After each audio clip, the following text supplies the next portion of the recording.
તો જય શ્રી કૃષ્ણ બધાને. હવે આપણા ફેસબુકમાં મારા એક ફોલોવર હશે કે કોઈ જાણે આપણા વ્યુઅર છે ટૂંકમાં, તો એમને ફોટો જોયો તો એમનું નામ છે દિનેશભાઈ દુધા. તેમની તમે કોમેન્ટ રીડ કરી લો, હું તમને રીડ કરીને સંભળાવી દઉં ને એમનો ફોટો તમે જોઈ લો. તો દિનેશભાઈ દુધા છે ને એની એવી કોમેન્ટ હતી કે આ નમાલો હવે ક્યાંય નો હાલે, બાયલો થઈ ગયો છે, ઘરે ઊભું રસોડું નથી ને હારાના ઘેર ગધા મજૂરી કરે. આની હાલત તો જો. તો ભાઈ પહેલી વસ્તુ હતી કે અમારે 2 ઘર છે, સુરત ને પીપળવા, 2 ઘરે ઊભા રસોડા છે, રેડી.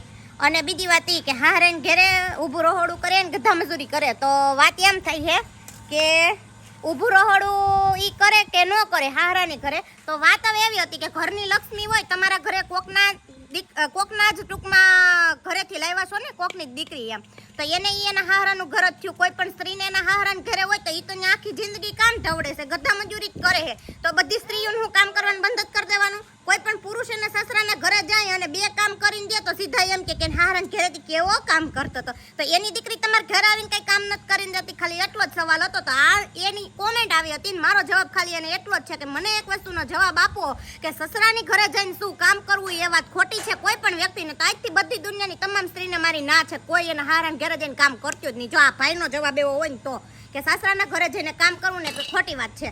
તો તમને કેવું લાગ્યું મને જરા કોમેન્ટ કરીને કહો તો હારાના ઘરે જઈને કામ કરાય કે ન કરાય, સ્ત્રીને પુરુષને બંનેને.